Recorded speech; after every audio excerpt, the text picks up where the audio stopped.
Hello students. आज पढ़ेंगे हमारे descending track of the spinal cord के बारे में। डिसेंडिंग ट्रैक क्या होती है, हमारे फर्स्ट ऑर्डर न्यूरॉन क्या है, सेकंड ऑर्डर न्यूरॉन क्या होते हैं, पिरामिडल ट्रैक क्या होती है, एक्स्ट्रा पिरामिडल ट्रैक या फिर एक्स्ट्रा पिरामिडल फाइबर्स क्या होते हैं, कॉर्टिकल सब कॉर्टिकल एरिया या फिर आपके ओरिजिन पॉइंट्स कहाँ पे होते हैं, ये सारी चीजें हम लोग through out the lecture discuss करेंगे। यहाँ पे पहले स्टार्ट करते हैं हमारे इंट्रोडक्शनरी पार्ट से, जहाँ पे आपको मिलेगा, आपको समझेगा कि आपके डिसेंडिंग ट्रैक एग्जैक्टली क्या होते हैं और वो कहाँ से ओरिजिन होते हैं, उसका टर्मिनेशन पॉइंट क्या है और अल्टीमेटली ये क्या फंक्शंस प्ले करेंगे आपके बॉडी में, जिसकी वजह से आपका डिसेंडिंग ट्रैक का एक इम्पोर्टेंट हमारे बॉडी में बन जाता है। तो देखो, आपका जो डिसेंडिंग ट्रैक है, descending track of the spinal cord which begins from the brain, ठीक है। मोर प्रिसाइजली अगर देखेंगे तो cortical and subcortical area जो होते हैं वहां से आपका डिसेंडिंग ट्रैक का ओरिजिन है। तो यहाँ पे ये जो कॉर्टिकल एंड सब कॉर्टिकल वर्ड यूज किया है, इसमें डिफरेंस समझना बहुत जरूरी है। जब हम लोग ब्रेन पढ़ते हैं तो ब्रेन में आपका जो एक सेरेब्रल कॉर्टेक्स होता है वो एक अलग पार्ट है। उसके नीचे अगर हम लोग आते हैं, मिड ब्रेन में आते हैं, उसके बाद में आपका आता है ब्रेन स्टेम का पार्ट, जिसमें आपके तीन स्ट्रक्चर यहाँ पर इन्वॉल्व होते हैं। ब्रेन स्टेम में आपकी midbrain, pons and medulla oblongata, ठीक है। Again some parts of the cerebellum also present. तो बेसिकली एक ऐसा पार्ट है जिसमें आपका सेरेब्रल कॉर्टेक्स आ रहा है, that means this is a cortical area. तो कॉर्टिकल एरिया से क्या मीनिंग निकलता है आपका, सेरेब्रल कॉर्टेक्स, ठीक है। तो मान लेते हैं कि ये आपका सेरेब्रल कॉर्टेक्स है, ठीक है। सेरेब्रल कॉर्टेक्स के नीचे में आपको मिलेगा आपका मिड ब्रेन, ब्रेन स्टेम का पार्ट, उसमें पॉन्स और मेडुला भी आएगा और थोड़ा बहुत पार्ट आपके सेरेबेलम का, ठीक है। तो जो कॉर्टेक्स के नीचे वाला पार्ट है या फिर अदर देन कॉर्टेक्स है, उसे हम लोग कहते हैं सब कॉर्टिकल एरियाज या फिर सब कॉर्टिकल पार्ट। उसमें आपके बेसल गैंग्लियन है, उसके बाद में आपका रेड न्यूक्लियस है, ब्रेन स्टेम का आपका जो टेक्टम वाला पार्ट है वो भी आपके यहाँ पर सब कॉर्टिकल एरियाज में आता है। तो ऐसे बहुत सारे छोटे छोटे पार्ट्स है जो आपके सब कॉर्टिकल एरिया से, या मतलब आपके क्रैनियल नर्व के न्यूक्लियर जहाँ पे प्रेजेंट होंगे वहां से कुछ ना कुछ फाइबर्स निकलेंगे और आपका ट्रैक बनेगा, जिसे हम लोग डिसेंडिंग ट्रैक कहते हैं, ठीक है। तो बेसिकली डिसेंडिंग ट्रैक में आपका कॉर्टिकल एरिया भी इंक्लूडेड है और सब कॉर्टिकल एरियाज भी इंक्लूडेड है, जिसकी वजह से आपका डिसेंडिंग ट्रैक बन रहा है। और डिसेंडिंग ट्रैक का जो ओरिजिन है ये दोनों साइड पे होता है, कॉर्टिकल एरिया में भी प्रेजेंट होता है और आपके सब कॉर्टिकल एरियाज में भी प्रेजेंट होता है। And it terminates at the levels in the spinal cord. मतलब ये जो आपकी डिसेंडिंग ट्रैक यहाँ पे ओरिजिन हुई आपकी ब्रेन में, या फिर तो कॉर्टिकल एरिया में होगी और यहाँ पर कभी कभी आपको सब कॉर्टिकल एरिया में भी इसका ओरिजिन मिलेगा। लेकिन इसका टर्मिनेशन पॉइंट क्या हो सकता है, जबकि हम लोग यहाँ पे स्पाइनल कॉर्ड जब पढ़ते हैं तो स्पाइनल कॉर्ड में डिफरेंट लेवल पे इसका टर्मिनेशन हो सकता है। कोई सर्वाइकल में होगा, कोई यहाँ पे थोरासिक में होगा, कोई यहाँ पे लंबार में, कोई सैक्रल में, फिर कोई कॉकेजियल में, ठीक है। तो कहीं पे भी आपके स्पाइनल सेगमेंट में इसका टर्मिनेशन हो सकता है, which is a descending track, ठीक है। दूसरी चीज क्या है, it control the skeletal muscle activity from the cerebral cortex and other higher center is conducted through the nervous system by a series of neuron. अब ये जो वर्ड आया ना, सीरीज ऑफ न्यूरॉन, ये बहुत इंपॉर्टेंट वर्ड है। अब यहाँ पे समझना एक जरूरी है कि जब भी आपके सेरेब्रल कॉर्टेक्स से, ठीक है, सेरेब्रल कॉर्टेक्स से यहाँ पर कोई न्यूरॉन का ओरिजिन हुआ या फिर कोई ट्रैक का ओरिजिन हुआ, यहाँ से फाइबर नीचे आए, ठीक है। दूसरी चीज आपके सब कॉर्टिकल एरिया से कुछ फाइबर्स निकले, वो भी इसके साथ नीचे आए, ठीक है, वो भी इसके साथ नीचे आए और सेरेब्रल कॉर्टेक्स के डिफरेंट एरिया से फाइबर्स आके ये बना आपका डिसेंडिंग ट्रैक, ठीक है। अब ये डिसेंडिंग ट्रैक क्या करेगा, आपकी मान लेते हैं कि ये सर्वाइकल रीजन तक आएगा, ठीक है, सर्वाइकल रीजन तक आया। अब ये सर्वाइकल रीजन में यहाँ पे टर्मिनेट हो जाएगा, ठीक है, यहाँ पे टर्मिनेट हो जाएगा। आगे का जो फंक्शन प्ले करेगा वो क्या होगा, यहाँ पे दूसरा न्यूरॉन प्रेजेंट होगा, ठीक है, दूसरा न्यूरॉन यहाँ पे प्रेजेंट होगा और ये जो दूसरा न्यूरॉन है ये आगे कंटिन्यू करेगा। तो ये जो यहाँ पे फर्स्ट न्यूरॉन का, मतलब आपके डिसेंडिंग ट्रैक के ओरिजिन का जो फर्स्ट न्यूरॉन है, यहाँ पे आके दूसरे न्यूरॉन के साथ कनेक्ट करेगा। तो ये यहाँ पे एक जंक्शन बनता है, एक एक्सॉन का और दूसरे न्यूरॉन के सेल्स बॉडी का, यहाँ पे जो जंक्शन बना उसे हम लोग कहते हैं साइनेप्स, ठीक है। तो ये तो आपको पता है कि साइनेप्स का मतलब क्या होता है कि दोनों न्यूरॉन के बीच में एक कनेक्शन प्रेजेंट हुआ, वो आपका साइनेप्स बना। तो यहाँ पे ये बना आपका फर्स्ट ऑर्डर न्यूरॉन, ठीक है, यहाँ पे बना ये आपका first order neuron and this is a second order neuron, this is a second order neuron, जो कि यहाँ से जो मैसेज आया आपके सेकंड ऑर्डर न्यूरॉन में पहुंच गया और ये अल्टीमेटली आपका एक फंक्शन प्ले करेगा, ठीक है। तो क्योंकि यहाँ पे कभी कभी ऐसा भी होता है कि यहाँ पे सेकंड ऑर्डर न्यूरॉन से फिर अगेन मैसेज जाता है अगले न्यूरॉन्स में, जिसे कि हम लोग थर्ड ऑर्डर न्यूरॉन भी कहते हैं। तो यहाँ पर अगेन यहाँ फिर से एक सिनाप्स बना। तो बेसिकली यहाँ पे पहला एक यहाँ पे फर्स्ट ऑर्डर यहाँ पे न्यूरॉन आया, दूसरा सेकंड ऑर्डर न्यूरॉन आया और थर्ड ऑर्डर न्यूरॉन भी आया। तो तीनों मिला के मतलब यहाँ पे ऑलमोस्ट 3 न्यूरॉन इकट्ठा है, या फिर इसे हम लोग सीरीज ऑफ न्यूरॉन कहेंगे, ठीक है, क्योंकि यहाँ से फर्स्ट ऑर्डर आया, यहाँ से सेकंड ऑर्डर, यहाँ से फिर थर्ड ऑर्डर। तो यहाँ पर पूरा ऑलमोस्ट 3 न्यूरॉन इन्वॉल्व हुए और इसी को हम लोग सीरीज ऑफ न्यूरॉन कहते हैं।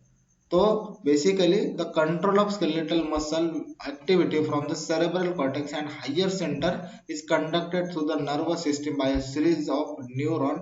इसी का मतलब ऐसा होता है कि ऑलमोस्ट यहाँ पर 2-3 जगह पे आपके साइनाप्स बनेंगे और वहां से आपका एक मैसेज या फिर एक मोटर कमांड आपके अल्टीमेट ऑर्गन तक पहुंचेगा और through the series of neurons, इसे हम लोग डिसेंडिंग ट्रैक कहते हैं, ठीक है। So these are the tracks are motor in nature, मतलब जो डिसेंडिंग ट्रैक होगी आपकी वो आपकी मोटार इन नेचर होगी, ठीक है। असेंडिंग ट्रैक मोस्टली आपकी सेंसरी न्यूरॉन की होती है। अब दूसरी चीज क्या है, the descending tracks are organized in the form of columns in the white matter of the spinal cord. तो आपके जो स्पाइनल कॉर्ड का व्हाइट मैटर है उसमें यहाँ पर ऑर्गेनाइज्ड होता है in the form of columns, जो कि आपके स्पाइनल कॉर्ड में प्रेजेंट होगा आपके डिसेंडिंग ट्रैक के फाइबर्स, ठीक है। यहाँ पर एक डायग्राम दी है, डायग्राम में आपको समझ सकते हो कि यहाँ पे जो प्री सेंट्रल गायरस होता है आपका ऑलमोस्ट ये पूरा मोटार फंक्शन वाला पार्ट है, ठीक है। तो यहाँ पे मोटार फंक्शंस का यहाँ पे ऑलमोस्ट ये मल्टीपल जगह से कुछ न्यूरॉन्स निकल रहे और ये एक जगह पे आ रहे हैं, ठीक है। यहाँ पर आ गए, ये फिर आगे कंटिन्यू करेंगे आपके मिड ब्रेन से होते हुए, ठीक है। ये आपका मिड ब्रेन का पार्ट है, मिड ब्रेन के साथ यहाँ पर कंटिन्यू होंगे और ये आएंगे आपके मेडुला में, ठीक है। मेडुला में आ गए, मेडुला से आके फिर यहाँ पर आपका पिरामिडल डीकसेशन होता है, ठीक है। पिरामिडल डीकसेशन ये आपके पिरामिडल फाइबर्स है, ठीक है, जो कि आपके मेडुला का एंटीरियर पार्ट होता है, एक इलांगेटेड पार्ट यहाँ पर या फिर एलिवेटेड पार्ट आपके एंटीरियर मेडुला में प्रेजेंट होता है, उसको हम लोग पिरामिड कहते हैं। तो पिरामिड से होते हुए ये आपके lateral side of the spinal cord में यहाँ पर ये फाइबर्स आएंगे, जिसे हम लोग डिसेंडिंग ट्रैक कहते हैं, ठीक है। अब समझते हैं डिसेंडिंग ट्रैक के और कुछ पॉइंट्स को, जिसमें हम लोग एनाटॉमिकल ऑर्गेनाइजेशन देखेंगे, ठीक है। एनाटॉमिकल ऑर्गेनाइजेशन इसका कैसे बनता है, the descending pathway from the cerebral cortex is often made up of 3 neurons, ठीक है। तो ये ऑलमोस्ट 3 न्यूरॉन से बना हुआ हो सकता है। The first neuron, that is the first order neuron has its cell body in the cerebral cortex, मतलब आपका जो फर्स्ट ऑर्डर न्यूरॉन है वो ऑलमोस्ट आपकी सेरेब्रल कॉर्टेक्स में ही होगा, ठीक है। तो फर्स्ट ऑर्डर क्योंकि यहाँ से ओरिजिन हो रहा है, तो वही जहाँ पे पहला कमांड स्टार्ट हुआ या फिर ओरिजिन हुआ वो आपका फर्स्ट न्यूरॉन कहलाएगा। It's axons descend to synapse on the second order neuron and यहाँ पर ये वर्ड गलत हुआ है, ठीक है, इंटरन्यूरॉन है, ये इंटरन्यूरॉन है, ठीक है, which is situated in the anterior grey column of the spinal cord, ठीक है। तो इसका मतलब क्या हुआ कि पहला जहां से स्टार्टिंग हुआ वो आपका बना फर्स्ट ऑर्डर न्यूरॉन, जहां पे डिसेंड करते हुए आपके स्पाइनल कॉर्ड में आया वो बना आपका सेकेंड ऑर्डर न्यूरॉन, और अल्टीमेटली आपका जो ग्रे मैटर का कॉलम है वहां पर एंटीरियर ग्रे मैटर में, यहाँ पर क्योंकि एंटीरियर ग्रे मैटर आपका मोटार फंक्शन प्ले करता है, बराबर, तो एंटीरियर ग्रे मैटर में आपका इंटर न्यूरॉन जो प्रेजेंट होता है, जिसके बारे में ऑलरेडी डिस्कस कर चुके हैं, वहां पर आपका ये थर्ड न्यूरॉन बनेगा, ठीक है। तो आपके डिसेंडिंग ट्रैक में ऑलमोस्ट 3 न्यूरॉन से ये बनता है, ठीक है। The axons of the second order neuron is a short and synapse with the third order neuron, the lower motor neuron in the anterior gray column। अब इसका मतलब क्या होता है कि जब आपका फर्स्ट ऑर्डर न्यूरॉन जहां से आपका ओरिजिन हुआ डिसेंडिंग ट्रैक का, वो बना आपका फर्स्ट ऑर्डर न्यूरॉन, और लास्ट में आपकी ग्रे मैटर में आके इसका बनता है आपका ये थर्ड ऑर्डर न्यूरॉन के साथ इसका साइनैप्स होता है, ठीक है। और थर्ड ऑर्डर न्यूरॉन को हम लोग कहते हैं यहाँ पर लोअर मोटर न्यूरॉन। अब ऐसा नहीं है कि लोअर मोटर न्यूरॉन को हम लोग थर्ड ऑर्डर न्यूरॉन कह रहे हैं। लोअर मोटर न्यूरॉन ऐसे न्यूरॉन्स है जहाँ पे पहला जो फर्स्ट ऑर्डर न्यूरॉन होता है, ठीक है, उसको छोड़ के, मतलब पहला तो स्टार्टिंग आपके सेरेब्रल कॉर्टेक्स में हुआ, तो उसके अलावा जो ब्रेन स्टेम में कुछ न्यूक्लियस प्रेजेंट होंगे या फिर जो न्यूरॉन्स प्रेजेंट होंगे और आपके स्पाइनल कॉर्ड में कुछ न्यूरॉन्स प्रेजेंट होंगे, उसे हम लोग लोअर ऑर्डर न्यूरॉन कहते हैं, ठीक है। मतलब स्टार्टिंग जो आपका अपर मोटर न्यूरॉन है वो आपके सेरेब्रल कॉर्टेक्स वाला होगा, मिड ब्रेन में जब ये फाइबर्स आएंगे और आपके स्पाइनल कॉर्ड में जब आएंगे तो इसे हम लोग लोअर मोटर न्यूरॉन कहते हैं, ठीक है। और लोअर मोटर न्यूरॉन कहाँ पे प्रेजेंट है? आपके एंटीरियर ग्रे कॉलम में प्रेजेंट है। The axon of the third order neuron innervates the skeletal muscle through the anterior root of the spinal nerve। इसका मतलब क्या हुआ कि जो थर्ड ऑर्डर न्यूरॉन है यहाँ पर आपके एंटीरियर हॉर्न में प्रेजेंट है, वहां से ये क्या करेंगे, आपके स्केलेटल मसल्स को यहाँ पर इनर्वेट करेंगे through the anterior root of the spinal nerve, क्योंकि एंटीरियर रूट आपका ऑलमोस्ट पूरा मोटर कमांड यहाँ पर कंट्रोल कर लेता है, ठीक है। अब क्लासिफिकेशन देख लेते हैं हमारे डिसेंडिंग ट्रैक का। हम लोग इसको क्लासिफाई करते हैं दो पार्ट्स में, एक होती है पिरामिडल ट्रैक्स और दूसरी होती है एक्स्ट्रा पिरामिडल ट्रैक। तो हमारा जो पिरामिडल ट्रैक होता है और एक्स्ट्रा पिरामिडल ट्रैक होता है उसमें डिफरेंस क्या रहता है, पहले हम लोग पिरामिडल ट्रैक के बारे में डिस्कस कर लेते हैं। तो pyramidal track are the sum of the tracts originates in the motor part of the cerebral cortex। तो मोटार पार्ट्स में यहाँ पर आपके फाइबर्स जनरेट हुए, ओरिजिन हुए। These tracts play a major role in the controlling precise and voluntary muscular movement। तो जो भी आपके वॉलंटरी मस्कुलर मूवमेंट होती है, यानी कि आपकी प्रिसाइज वॉलंटरी मूवमेंट होती है, वो कंट्रोल करने का काम आपकी पिरामिडल ट्रैक कर रही है। इसको पिरामिड कहने का मतलब क्या होता है कि जो आपका मेडुला ऑब्लोंगेटा है, ठीक है, मेडुला ऑब्लोंगेटा है, उसमें एक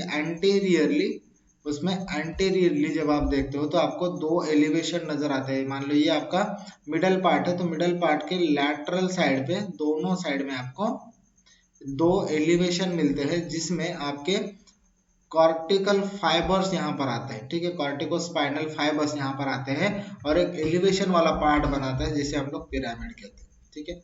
तो आपका जो मेडुला का पार्ट है पिरामिड, इससे फाइबर्स नीचे जाके आपके स्पाइनल कॉर्ड के साथ अटैच हो रहे हैं, इसीलिए इसको हम लोग पिरामिडल ट्रैक कहते हैं, ठीक है।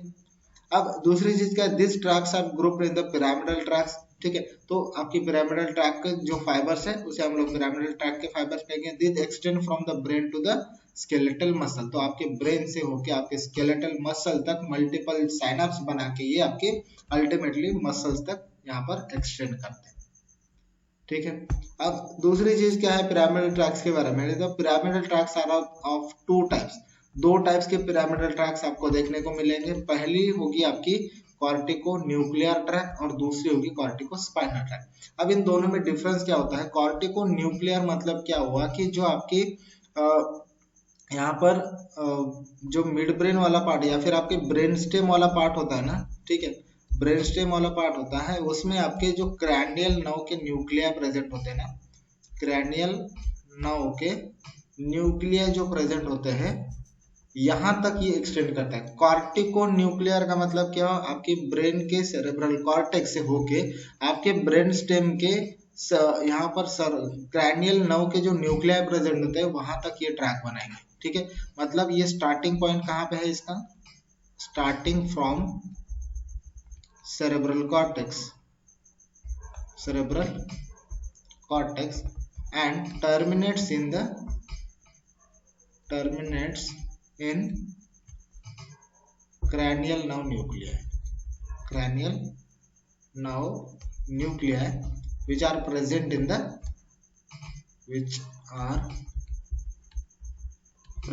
in brainstem, ठीक है, प्रेजेंट इन ब्रेनस्टेम। और दूसरी है कॉर्टिकोस्पाइनल। कॉर्टिकोस्पाइनल का मतलब क्या हुआ, सेरेब्रल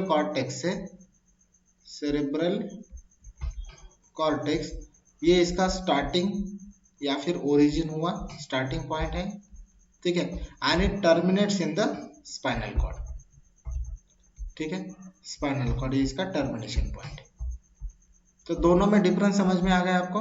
कॉर्टिको न्यूक्लियर मतलब आपके सेरेब्रल कॉर्टेक्स से फाइबर्स निकल के आ रहे हैं और आपके यहाँ पर जो आपकी क्रैनियल नर्व के न्यूक्लिया है जो कि आपके मिड ब्रेन, मेडुला और पांस में प्रेजेंट होते हैं, वहां पर ये यहाँ पर कनेक्ट हो रहे हैं। कॉर्टिको स्पाइनल ट्रैक्ट में क्या आता है कि आपके जो कॉर्टेक्स से निकल के फाइबर आपके स्पाइनल कॉर्ड में एंड कर, ठीक है। This system of the descending fibres is known as the pyramidal system because the corticospinal fibers become concentrated on the anterior part of the medulla oblongata in an area referred as the pyramids of the medulla oblongata, ठीक है। तो जो मैंने already बताया कि जो आपके descending tract के फाइबर्स हैं, हालांकि जो आपके कॉर्टिको न्यूक्लियर भी फाइबर होंगे या फिर कॉर्टिको स्पाइनल फाइबर्स भी होंगे, वो आपके पिरामिडल ट्रैक में अगर आपके पिरामिड्स तक आ रहे तो वो आपके डिसेंडिंग फाइबर्स हो रहे हैं, ठीक है। दूसरी चीज का, it has to be noted that the corticonuclear fibres are confined to the brain stem. तो कॉर्टिको न्यूक्लियर जो फाइबर्स होते हैं, जैसे कि मैंने बताया कि इसका स्टार्टिंग पॉइंट है आपका सेरेब्रल कॉर्टेक्स, लेकिन इसका जो एंडिंग पॉइंट है या फिर टर्मिनेशन पॉइंट है वो कौन सा, आपके क्रैनियल नर्व के न्यूक्लियर जो कि आपके ब्रेन स्टेम में ही प्रेजेंट है। तो फिर ये डिसेंडिंग ट्रैक कैसे बनेगा, क्योंकि यहाँ पे फर्स्ट ऑर्डर न्यूरॉन खत्म हो गए लेकिन सेकेंड ऑर्डर न्यूरॉन ने, सॉरी एक सेकेंड,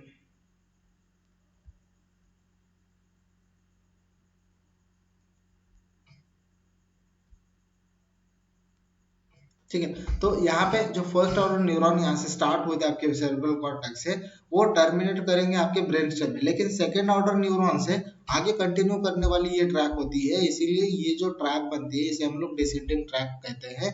और वो डिसेंडिंग ट्रैक किसकी किसकी बनेगी, आपके कॉर्टिको न्यूक्लियर ट्रैक से भी बनेगी और आपके कॉर्टिको स्पाइनल ट्रैक की भी बनेगी, ठीक है।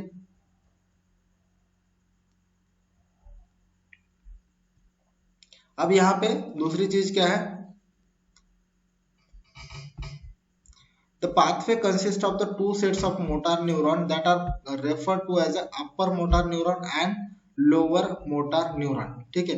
तो आपकी जो ये जो डिसेंडिंग ट्रैक के फाइबर्स है, the pathway consist of the two sets of motor neuron, ठीक है। दोनों मोटर न्यूरॉन्स के यहाँ पर सेट्स होंगे, कौन से न्यूरॉन्स है, अपर मोटर न्यूरॉन और दूसरे है आपके लोअर मोटर न्यूरॉन, ठीक है। तो ये दो तरह के न्यूरॉन्स आपको यहाँ पर देखने को मिलेंगे।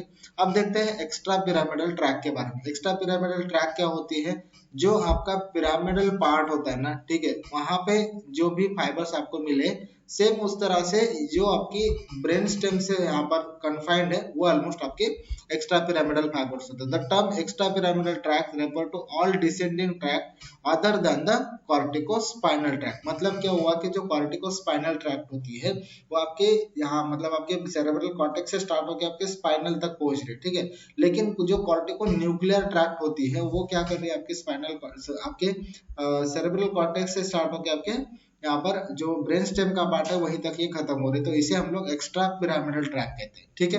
तो other than cortico spinal track which is a cortico nuclear track, और उसी को हम लोग एक्स्ट्रा पिरामिडल ट्रैक कहते हैं, ठीक है। These are also motor in nature and play an important role in the integration for a regulation of muscular movement and the muscular tone। तो बेसिकली आपकी जो एक्स्ट्रा पिरामिडल ट्रैक है वो क्या कर रही है, आपकी मस्कुलर टोन को यहाँ पर कंट्रोल कर रही है, ठीक है। तो ये हुआ आपका एक्स्ट्रा पिरामिडल ट्रैक के बारे में।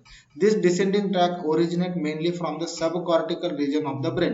तो एक्स्ट्रा पिरामिडल ट्रैक जो हमने पिरामिडल ट्रैक देखी वो ऑलमोस्ट आपके कॉर्टिकल एरिया से यहाँ पर ओरिजिन करती है, लेकिन जो आपकी एक्स्ट्रा पिरामिडल ट्रैक होती है उसका ओरिजिन पॉइंट क्या है, आपका सब कॉर्टिकल रीजन। सब कॉर्टिकल रीजन में जैसे कि मैंने बताया कि जो आपका सेरेब्रल कॉर्टेक्स है उसके अलावा जो आपकी ब्रेन स्टेम का पार्ट है जिसमें आपके कॉर्पस ट्राइटम भी आएगा, रेटिकुलर न्यूक्लिया आते हैं, वेस्टिबुलर न्यूक्लिया आते हैं, ओलिवरी न्यूक्लियस आते हैं, red nucleus of the mid brain आता है, टेक्टम पार्ट आता है। तो ये सारे जो फाइबर्स निकल के आते हैं उसे हम लोग सब कॉर्टिकल फाइबर्स या फिर सब कॉर्टिकल न्यूक्लिया कहते हैं। वहां से अगर कोई फाइबर्स निकल रहे, वहां से अगर कोई मोटर न्यूक्लिया आ रहा है तो वो आपकी एक्स्ट्रा पिरामिडल ट्रैक में कंसिडर किया जाएगा, ठीक है। These tracks are grouped as extra pyramidal track। तो ये जो पूरे ट्रैक्स हैं आपके एक्स्ट्रा पिरामिडल ट्रैक्स कहलाएंगे, ठीक है। अब यहाँ पे जो आपके डिसेंडिंग ट्रैक है ना वो दो पार्ट्स में डिवाइडेड है, ये हमने ऑलरेडी डिस्कस किया है क्लासिफिकेशन में। यहाँ पे क्लासिफिकेशन कैसा आता है, जब हम लोग पिरामिडल ट्रैक देखते हैं वो दो टाइप्स की है, एक तो कॉर्टिको न्यूक्लियर को दूसरा नाम हम लोग देते हैं corticobulbar tract, and second one is the corticospinal tract. ठीक है, तो ये कॉर्टिको स्पाइनल ट्रैक होती है जो कि आपके सेरेब्रल कॉर्टेक्स से निकल के आपकी स्पाइनल कॉर्ड तक आ रहे हैं। ठीक है, एक्स्ट्रा पिरामिडल ट्रैक में कुछ फाइबर्स है या फिर कुछ ट्रैक्स है जो हमें याद रखने हैं। ऑलमोस्ट पूरे 5 फाइबर्स यहाँ पर हम लोग कंसिडर करते हैं। 5 ट्रैक्स कौन सी है? टेक्टोस्पाइनल, टेक्टम क्या है? आपके मिड ब्रेन का एक पार्ट है। रूब्रोस्पाइनल मतलब आपके रेड न्यूक्लियस से जो फाइबर्स निकल के आ रहे हैं वो आपके स्पाइनल कॉर्ड तक पहुंचेंगे। तीसरा है वेस्टिबुलर, जो वेस्टिबुलर न्यूक्लियर प्रेजेंट होता है वहां से आपके स्पाइनल तक फाइबर्स आ रहे हैं वो आपके वेस्टिबुलर ट्रैक्ट होंगे, वेस्टिबुलर स्पाइनल ट्रैक हुई। ओलिवरी न्यूक्लियस से जो आपके ट्रैक्ट फाइबर्स निकलेंगे वो आपके स्पाइनल कॉर्ड तक पहुंचेंगे, उसे हम लोग ओलिवरी ट्रैक्ट कहेंगे, ओलिवरी स्पाइनल ट्रैक कहेंगे। और फिफ्थ होती है आपकी रेटिकुलर स्पाइनल ट्रैक। ठीक है, तो ये 5 ट्रैक्स जो होती है या फिर ये जो 5 फाइबर्स आपके एक्स्ट्रा पिरामिडल ट्रैक्स में कंसिडर होते हैं कि जो कि आपके डिसेंडिंग ट्रैक के ही फाइबर्स है। ठीक है, अपर मोटर न्यूरॉन क्या होता है कि और लोअर मोटर न्यूरॉन क्या होते हैं उसके बारे में डिस्कस कर लेते हैं।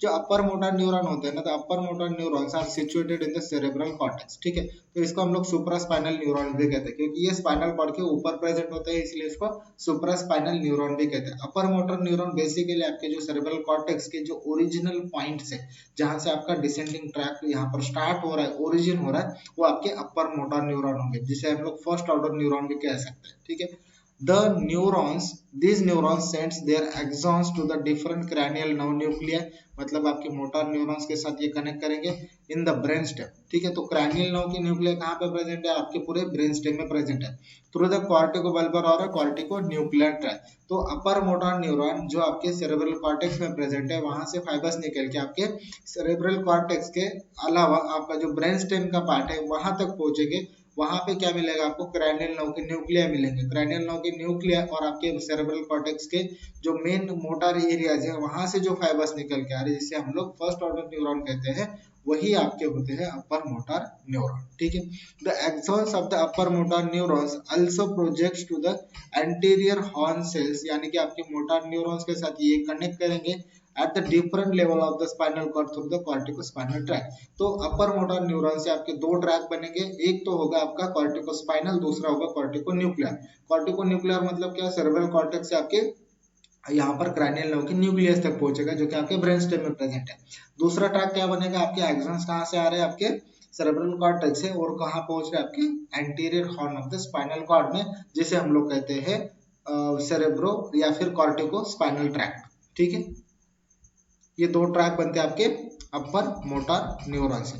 लोअर मोटर न्यूरॉन्स क्या होते हैं? तो lower motor neurons are present in the brain stem. अब जहां पे पहला स्टार्टिंग पॉइंट था मतलब आपके सेरेब्रल कॉर्टेक्स में, उसे हम लोग फर्स्ट ऑर्डर या फिर अपर मोटर न्यूरॉन कहेंगे। जहां पे लोअर मोटर न्यूरॉन क्या है? जो आपके क्रैनियल नर्व के न्यूक्लिया प्रेजेंट होते हैं जो कि ब्रेन स्टेम में प्रेजेंट है, and the nucleus of the neurons which located in the anterior horn of the spinal cord, they are also known as the lower motor neuron। तो lower motor neuron कहाँ पे present है?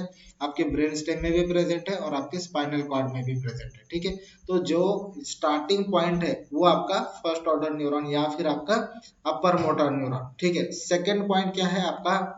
जो आपके cranial nerve के न्यूक्लिया है जो कि ब्रेन स्टेम में प्रेजेंट है, जिसे में ट्रैक जो बनता है उसे हम लोग क्या कहते हैं? Cortico nuclear track. ठीक है, तो वो आपका जो ब्रेन स्टेम का पार्ट है उसे हम लोग, और उसके साथ साथ आपके स्पाइनल कॉर्ड में जो न्यूक्लिया प्रेजेंट है या फिर मोटर न्यूरॉन प्रेजेंट है उसे हम लोग लोअर मोटर न्यूरॉन कहेंगे। ठीक है, तो अपर मोटर न्यूरॉन क्या है? अपर मोटर न्यूरॉन आपके सेरेब्रल कॉर्टेक्स के न्यूक्लिया है या फिर आपके सेरेब्रल कॉर्टेक्स के मोटर न्यूरॉन है। लोअर मोटर न्यूरॉन क्या है? आपके जो ब्रेन स्टेम है उसके बाद में आपका स्पाइनल कॉर्ड है, यहाँ पर जो प्रेजेंट है उनमें हम लोग यहाँ पर लोअर मोटर न्यूरॉन ये टर्म यूज करते हैं। ठीक है, the axons of these neurons innervate the skeletal muscle. तो ये भी क्या कर रहे हैं? आपके स्केलेटल मसल को यहाँ पर इनर्वेट कर रहे हैं। The lower motor neurons which receive the impulses from the pyramidal tract and these impulses are then transmitted to the skeletal muscle। तो बेसिकली अपर मोटर न्यूरॉन से ये मैसेज ले रहे हैं आपके पिरामिडल ट्रैक्ट से आपके लोअर मोटर न्यूरॉन, और अल्टीमेटली आपके स्केलेटल मसल्स को ये इनर्वेट करके इसका फंक्शंस प्ले कर रहे हैं। ठीक है, thus the pyramidal system control the voluntary movements of the body। तो बेसिकली आपकी जो पिरामिडल ट्रैक्ट है या फिर पिरामिडल सिस्टम है ये क्या कर रही है? आपकी स्केलेटल मसल्स की वॉलंटरी मूवमेंट को यहाँ पर कंट्रोल करने में हेल्प कर रही है। ठीक है। दूसरी चीज क्या है, जब हम लोग यहाँ पहला फर्स्ट ऑर्डर न्यूरॉन देखा, सेकंड ऑर्डर न्यूरॉन देखा, तो ऑलमोस्ट हमारा जो फाइनल एक कॉमन पाथवे बनता है ना, वो कैसे बनता है उसको डिस्कस कर लेते हैं। देखो जो कॉमन पाथवे होता है ना, वो कैसे बनता है, the axons of the motor neurons which is situated in the anterior gray column of the spinal cord are known as a final common pathway। मतलब जो आपके cerebral cortex से न्यूरॉन स्टार्ट हुआ और वो आपकी ब्रेनस्टेम में आया, फिर स्पाइनल कॉर्ड में आया, और स्पाइनल कॉर्ड में जो आपका एंटीरियर ग्रे कॉलम है या फिर एंटीरियर हॉर्न है वहां पे आया, और अल्टीमेटली एक ट्रैक बनाया जहां पे आपके स्केलेटल मसल्स को प्रोवाइड कर रहा है आपके स्पाइनल नर्व के थ्रू। वो ऑलमोस्ट पूरा जो पाथवे बना उसे हम लोग कॉमन पाथवे कहते हैं, ठीक है, या फिर फाइनल कॉमन पाथवे कहते हैं। These neurons send axons to innervate the skeletal muscle through the anterior root of the spinal nerve। Anterior root मतलब या फिर आपका जो वेंट्रल रूट होता है उसे यहाँ पर आपकी मसल्स को इनर्वेट किया जाता है, जो कि आपके नर्वस सिस्टम का या फिर आपके नर्व्स का एक पार्ट बनेगा, ठीक है। These motor neurons are the lower motor neurons and constitute the final common pathway to the muscles। मतलब ये जो न्यूरॉन्स बनेंगे जो कि आपके एंटीरियर हॉर्न में प्रेजेंट है, वो आपके लोअर मोटर न्यूरॉन है, वो अल्टीमेटली आपके स्केलेटल मसल्स को यहाँ पर नर्व के साथ यहाँ पर कनेक्ट करेंगे और अल्टीमेटली आपका मोटर फंक्शंस प्ले करेंगे। The lower motor neurons are constantly bombarded by the nervous impulses from all the tracts descend from the medulla, pons, midbrain, cerebral cortex as well as those that enters long sensory fibers from the posterior root। मतलब क्या हुआ कि जो आपका anterior horn है वहां से जो डॉर्सल वेंट्रल रूट निकल रहा है आपके नर्व्स का, उस पे ऑलमोस्ट पूरे ट्रैक्स का बम्बार्डिंग होता है, क्योंकि यहाँ पे जो मोटर फंक्शन प्ले होने वाला है ऑलमोस्ट पूरी साइड से, मतलब जो भी डिसेंडिंग ट्रैक कहाँ से आएगी आपके सेरेब्रल कॉर्टेक्स से और आपके सब कॉर्टिकल एरिया से, दोनों साइड से जो डिसेंडिंग ट्रैक आएगी उसके साथ साथ कुछ सेंसरी फाइबर्स भी जो आपके डॉर्सल रूट पार्ट से आते हैं या फिर डॉर्सल रूट गैंग्लियन से आते हैं, वो भी इस पे बम्बार्डिंग करके इसका फंक्शंस प्ले कराते हैं, जो कि आपके लोअर मोटर न्यूरॉन का फंक्शंस है, ठीक है। Then the upper motor neurons provide the numerous separate pathways that influence the final motor activities of the lower motor neuron। मतलब आपका अपर मोटर न्यूरॉन भी यहाँ पर लोअर मोटर न्यूरॉन को इन्फ्लुएंस करता है ताकि ये इसका फंक्शंस प्ले कर सके, ठीक है। तो ये आपका एक फाइनल पाथवे बनता है। जब हम लोग फंक्शंस की बात करते हैं आपके डिसेंडिंग ट्रैक की, तो शॉर्ट में इसके फंक्शन जान लेते हैं कि कौन से फंक्शन यहाँ पे आपकी डिसेंडिंग ट्रैक प्ले करती है। फर्स्ट फंक्शन है आपका corticospinal tract which control the voluntary, discrete and skilled movement specially those of the distal parts of the limb. Distal parts of the limb मतलब क्या, वो आपके जो फिंगर्स के मूवमेंट है जो कि फाइन मूवमेंट कहलाती है, आपके टोल्स की मूवमेंट होगी, वो आपके मूवमेंट आपकी कॉर्टिकोस्पाइनल ट्रैक के द्वारा कंट्रोल की जाती है, ठीक है। तो कॉर्टिकोस्पाइनल ट्रैक क्या करे, आपकी फाइन मूवमेंट आपकी टर्मिनल लिम्स के पार्ट को यहाँ पर कंट्रोल कर रहा है। रेटिकुलोस्पाइनल ट्रैक्ट क्या कर रही है आपकी, रेटिकुलोस्पाइनल tract which is a part of a descending tract which may facilitate or inhibit the activity of the alpha and gamma motor neurons in the anterior gray column and may therefore facilitate or inhibit the voluntary movement of the और reflex activity, ठीक है। तो यहाँ पे क्या करेगी, ये inhibit करेगी कौन से न्यूरॉन्स को, अल्फा और गामा मोटर न्यूरॉन को ये इनहिबिट करेगी, ठीक है। और वो कहाँ पे प्रेजेंट होता है, आपके एंटीरियर हॉर्न में, ठीक है। दूसरी चीज क्या है, और इसकी वजह से क्या होगा, इट में फैसिलिटेट और इनहिबिट मस्कुलर एक्टिविटी, जो कि वॉलंटरी मस्कुलर एक्टिविटी या फिर रिफ्लेक्स एक्टिविटी को ये इनहिबिट करेंगे, ठीक है। टेक्टोस्पाइनल ट्रैक मतलब आपका जो टेक्टम वाला पार्ट होता है मिड ब्रेन का, वो क्या कर रहा है, it is a concern with the reflex postural movement in the response to the visual stimuli. मतलब जो भी आपको विजुअल स्टिमुलाई की वजह से जो मूवमेंट आप करते हो वो आपका टेक्टोस्पाइनल ट्रैक से यहाँ पर कंट्रोल किया जा रहा है। और ये क्या है, rubrospinal facilitates the activity of the flexor muscle and inhibits the activity of extensor और एंटी ग्रेविटी मसल्स। तो जो आपका रूब्रोस्पाइनल ट्रैक्ट है वो क्या कर रहा है, which facilitate the activity of flexor muscle, ठीक है। जो फ्लेक्सर मसल है उसकी एक्टिविटी को यहाँ पर ये फैसिलिटेट कर रहा है, और इनहिबिट किसको कर रहा है, inhibit the activity of extensor muscle, ठीक है। तो फ्लेक्सर को ये इनहिबिट यहाँ पर स्टिमुलेट कर रहा है और आपके एक्सटेंसर को ये इनहिबिट कर रहा है, ठीक है। चौथी ट्रैक आती है vestibulospinal tract which facilitate the activity of extensor muscle and inhibits the activity of flexor muscle। ये अपोजिट काम कर रही है। तो टेक्टोस्पाइनल ट्रैक में आपकी जो रूब्रोस्पाइनल ट्रैक है, रूब्रोस्पाइनल ट्रैक क्या कर रही है आपकी यहाँ पर एक्टिविटी कौन सी, फ्लेक्सर की जो एक्टिविटी है वो एनहांस कर रही है और आपकी एक्सटेंसर की एक्टिविटी यहाँ पर डिप्रेस कर रही है या फिर इसको इनहिबिट कर रही है। और यहाँ पे वाइस वर्सा क्या है, वेस्टिबुलो स्पाइनल ट्रैक क्या करे आपकी which facilitate the activity of extensor muscle and inhibits the flexor muscles। ठीक है, and it is a concept with the postural activity associated with the balance। ठीक है, तो बैलेंस में भी आपका ये वेस्टिबुलो ट्रैक या फिर वेस्टिबुलो स्पाइनल ट्रैक काम कर रहा है। ठीक है, तो इस तरह से आपके डिसेंडिंग ट्रैक हमारे बॉडी में काम करती है। इसका शॉर्ट ओवरव्यू हुआ। अब हम लोग आगे के लेक्चर में इसका असेंडिंग ट्रैक का पार्ट देखेंगे। ठीक है, असेंडिंग पार्ट, जब असेंडिंग ट्रैक का पार्ट खत्म होगा उसके बाद हम लोग थोड़ा सा आपके ब्लड सप्लाई की तरफ जाएंगे, फिर अपना स्पाइनल कॉर्ड ऑलमोस्ट कंप्लीट हो जाता है। जो प्लेक्सस का पार्ट है वो हम लोग अलग अलग लेक्चर्स में डिस्कस करेंगे। ठीक है।